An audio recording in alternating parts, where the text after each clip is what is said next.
Minasan, konnichiwa, Ali desu. Hello and welcome to my channel. イギリス人です。でも東京に住んでいます。日本語を勉強しています。でもちょっと難しい。そしたら今日は英語を話します。すみません。I've been living in Tokyo for almost 6 years. And today I wanted to share with you my top 5 best moments about life here in Japan. Of course, it was very, very difficult to choose just 5 because over the years I've had such amazing experiences about Japan and about myself. So today I really had to rack my brains and think hard about the top 5 points. But I just wanted to share with you so that you can have a little bit of insight into life as a foreigner in Japan. So let's begin.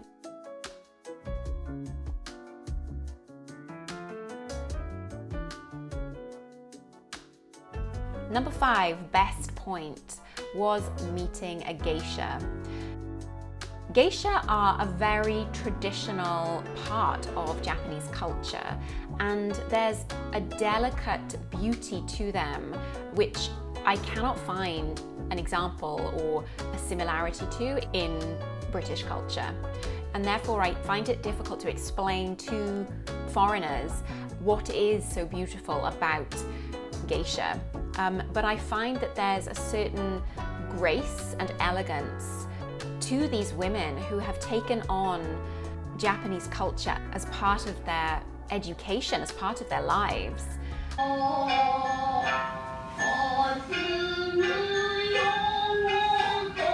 Personally, and I'm sure many other people agree, but one of my top favorite places in Japan is Kyoto. Kyoto is the culture capital of Japan, where the old geisha area still remains. And one of the most magical moments of being here in Japan was being able to not just see a geisha, which is actually very rare, but also dine with a geisha.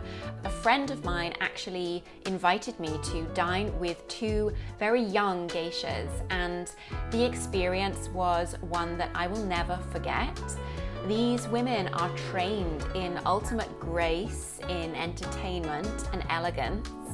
And despite them only being 16 years old, so only just having made it from Maiko-san to geisha, they had a finesse that I think is pretty rare.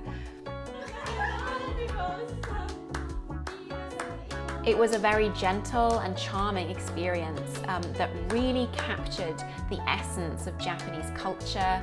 Such a gentle evening, such a beautiful opportunity that I'm very grateful for, because I understand that it's not very often that you will have the opportunity to dine or be entertained by a geisha. So that was such an amazing experience for me. And if you ever get the chance to meet a geisha or dine with a geisha, then I really recommend that you do so.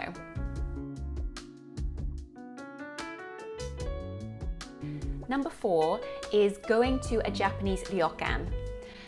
Again, similarly to the geisha, there's something very quintessentially Japanese about the ryokan experience that, being honest, I didn't really understand until several times going to a ryokan.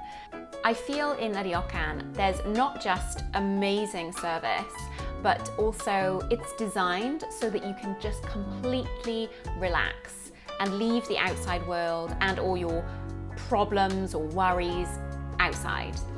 It's like a little escape from reality, and you're treated so wonderfully by the staff. The food is excellent, and it's designed so that you basically don't have anything to do but relax. So I've just had a really amazing experience in several ryokan, just relaxing and adapting to the Japanese way. I don't know, it just has a certain magic to it, and I really encourage anyone who is coming to Japan to take some time in a ryokan and get that wonderful Japanese experience. Number 3 of my best moments in Japan, strangely enough, was actually when I got really lost. This was about 10 years ago when I had zero Japanese skills, so I couldn't read any signs and I didn't know the city like I know it now because I was just visiting. So I was lost, I was panicking, and this gentleman saw that I was a nervous foreigner.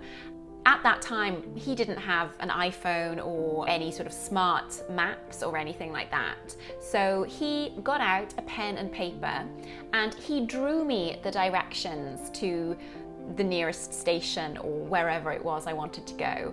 And that act of kindness stays with me a decade later. It was just the thought and the desire to help someone, even if he didn't have the tools or the skills, or even if he felt intimidated by a foreigner. Like, he was just so kind. And I really do feel that this kindness, this genuine willingness to help, is something that runs in the veins of Japanese culture. For more on this topic, please check my video with Anna Mitzel, who talks in depth about how charming and beautiful Japanese spirit is. Okay, point number 2 of my best moments in Japan was climbing a mountain. Now, most people love Fujisan, Mount Fuji, and it is a very beautiful mountain to climb. Many foreigners, including myself, have enjoyed the view of the sunrise from the top of Mount Fuji. But I am actually going to choose a different mountain here and talk about Mitsumine-san. Mitsumine-san is a mountain in Saitama, which is a prefecture just north of Tokyo, and I climbed this mountain when I was quite sick. I climbed it alone. I took the bus, and as we ascended to the top of the mountain, I experienced this amazing sense of calm, of tranquility, and yet of power. It's kind of difficult to put into words. I think it's more something that you experience. And in Japan, not just in Saitama where I went, but throughout Japan, there are these power vortexes where nature just has this really powerful energy that restores your vitality and it restores your peace of mind. I'm sorry if I'm not explaining very well, but I remember being on that mountain and feeling this deep sense of calm and strength within myself. These power vortexes throughout this country are just the place where you can come back to yourself. Please comment below if you're interested, and I'll mention some beautiful power vortexes that I've personally experienced. But Mitsumine-san was certainly one that I felt it, not just in my heart, but in my body and in my mind for weeks afterwards. Okay, the very last best moment that I was able to narrow down was running Tokyo Marathon. Now, I was not a big runner before the marathon, but when I ran Tokyo Marathon, I understood my ability beyond my mind's understanding, and the experience was so exciting. People who I'd never met, Japanese supporters, just cheering me on and waving and handing out snacks, and it was like the whole city was coming together and so excited to support people that they didn't even know. For me, it just really felt so alive and electricity was in the air.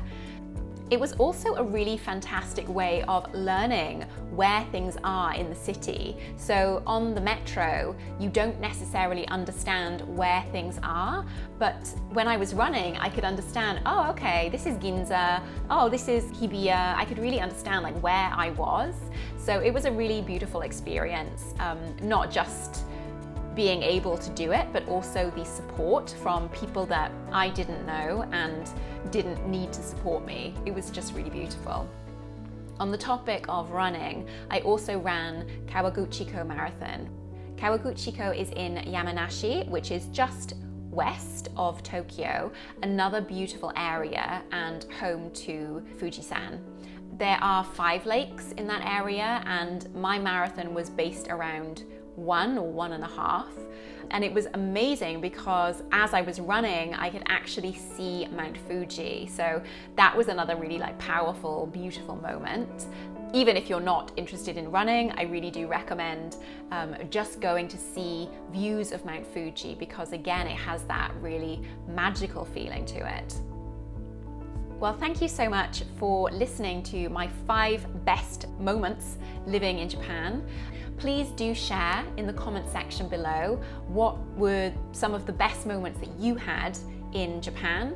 I will also be doing another video to talk more in depth about what I love about Japan more generally and how Japan and the culture has changed me in a really positive way. So please look out for that video, and thank you so much for joining me. Until next time, sayonara.